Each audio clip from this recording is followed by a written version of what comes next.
waa mar kale iyo barnaamijyadeennii gaarka ahaa ee aan ku soo qaadanaynay xogaha gaarka ah ee dunida ka jira. waddanka Jarmalka oo ka mid ah dalalka ugu awooda badan wakhtigan dunida ahna waddanka ugu dhaqaalaha badan qaaradda Yurub ayaynu ku soo qaadan doonaa qaybteenan xogaha gaarka ah ee la xidhiidha macluumaadka dunida. waddanka Jarmalka oo ka mid ah dalalka adduunka ugu horumarsan dhinacyada dhaqaalaha, tiknoolajiyada, aqoonta iyo awoodda siyaasadeed iyo military ayaa ka mid ah dalalka qaaradda Yurub ee taariikhda weyn ku leh dunida, saamaynta badanna ku leh wakhtigan. muuqaalkan kooban waxaan ku eegi doonaa 20 arrimood oo xiiso badan oo aad ogaalkaaga ku darsan doonto oo ku saabsan waddanka Jarmalka iyo dadkiisaba. waxaanay kala yihiin: 1. tirada shacabka waddanka Jarmalku waxa ay maraysaa in ka badan 81 milyuun oo qof, waxaana lagu tiriyaa waddanka Jarmalka dalka ugu dadka badan dowladaha ku buhoobay midowda Yurub. 2.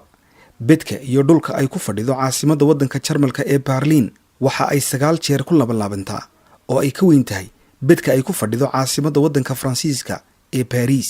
waxaanay Berlin tahay magaalada labaad ee ugu biriijyo badan qaaradda Yurub marka laga yimaad magaalada taariikhiga ah ee Bunduqiya ee dalka Talyaaniga. 3. xasuuqii caanka ahaa ee loo yaqaanay Holocaust waxa dalka Jarmalka iyo Austria ay noqonayaan 17 waddan ee looga aqoonsan yahay xasuuqaasi gaboodfallo ka dhan ah aadamaha. 4. arrinta la yaabka leh: waddanka Jarmalka wax ciqaab ah ama sharci ahi ugama yaalo maxbuuska ka baxsada xabsigii uu ku xidhnaa, kaasi oo haddii suuqa ama meel lagu arko isaga oo ka soo baxsaday xabsi laguma celiyo, wax sharci ahina ugama yaalo oo lagu ciqaab marya. waa arrin la yaab leh. qodobka 5. majalladii adduunka ugu horreysay ee laga soo saaro marka laga yimaado wargeysyada kale ee caadiga ah waxaa laga soo saaray markii ugu horreysay dalka Jarmalka, waxaanay soo baxday sannadii 1663, waa qarnigii 16aad. qodobka 6.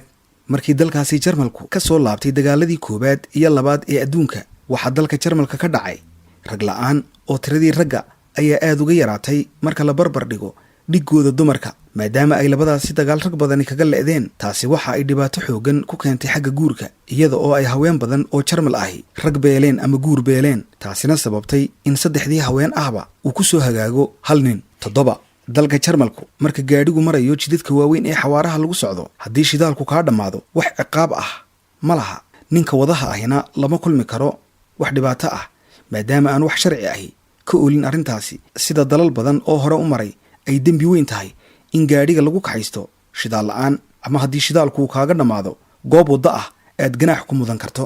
qodobka 8. intii u dhaxaysay sanadihii 1989 ilaa 2009 waxaa dalka Jarmalka albaabada la isugu dhuftay oo la xidhay in ka badan 2,000 oo dugsi waxbarasho kadib markii ay yaraatay tirada ubadka dalkaasi.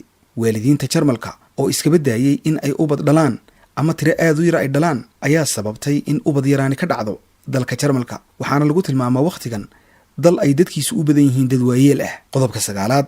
tirada dadka Jarmalka ayaa si weyn hoos ugu dhacaysay sanadihii ugu dambeeyey, waxaana celcelis ahaan 10kii sano ee ugu dambeeyey ay 2 milyan oo qof ka dhinmeen tiradii dadka Jarmalka ee asalka ah marka laga yimaad dadka soo galootiga ah ee dhalashada la siiyo. 10. magaalada Hamburg ee dalka Jarmalka waxaa loogu magac daray hamburgerka la cuno, maadaama dadka magaaladaasi ku noole ay ahaayeen kuwii ugu horreyn soo saaray ee ikhtiraacay hamburgerka la cuno ee dunida caanka ka ah. 11. sannadii 2014 waddanka Jarmalku waxa uu joojiyey lacagihii fiiga ahaa ee laga qaadi jiray waxbarashada jaamacadaha, xataa dadka ajaaniibta ah ayaa laga dhaafay oo bilaash looga dhigay aqoonta jaamacadaha. 12. intii lagu guda jiray dagaalkii labaad ee dunida waxaa dalka Jarmalka lagu kufsaday in ka badan 2 milyuun oo haween ah oo da'doodu u dhaxayso 13 jir ilaa 70 jir, kuwaasi oo ay kufsi u geysteen ciidamadii casaanka ahaa ee waddanka Ruushka, waa ciidankii loo yaqaanay Jeyshul Axmar. qodobka 13 ee xaqiiqooyinka waddanka Jarmalka: sanad walba waxaa dalka Jarmalka laga soo saaraa in ka badan 5,500 oo qunbuladood ama walxo qarxa ah, kuwaas oo ah hadhaagii hubkii lagu riday dalka Jarmalka ama lagu isticmaalay dagaalkii labaad ee dunida, taasoo celcelis ahaan ka dhigaysa in dalkaasi Jarmalka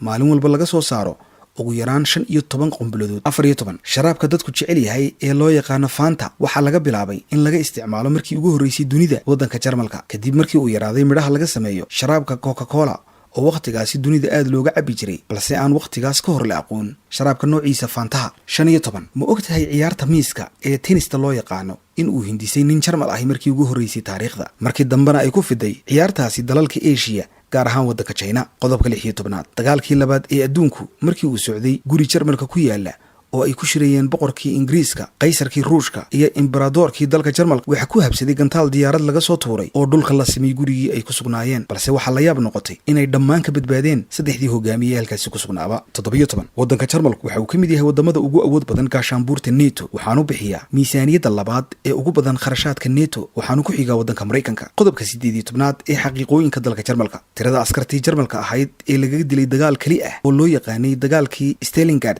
ayaa ka badan inta dalka Mareykanka kaga dhimatay dhammaan intii sannadood ee uu socday dagaalkii labaad ee adduunku. qodobka 19 dalka Jarmalka waxaa jira nidaam loo raaco magac bixinta ubadka yaryar marka ay dhashaan, waa arrin la yaab leh. qodobka ugu dambeeya ee 20aad salaantii ay isticmaali jireen naasigii Jarmalku wakhtigan dalkaasi waa ka mamnuuc in la isku salaamaa. sanad walbana dalkaasi waxaa lagu xirxiraa dadka isku salaama hanaanka ay isku salaami jireen naasigii oo ah gacanta la fidiyo ee sidaa loo dhoobo ee dadka lagu jeediyo, waxaana dalkaasi ka yaala sharci ah 3 sano oo xadhig ah qofkii lagu qabto isaga oo dadka ku salaamaya hanaankii ay isku salaami jireen naasigu. daawadayaal, waxaan filayaa inaad qormadaasi xiisayseen ama aad ka hesheen. la soco qormooyin kale oo kuwan la mid ah.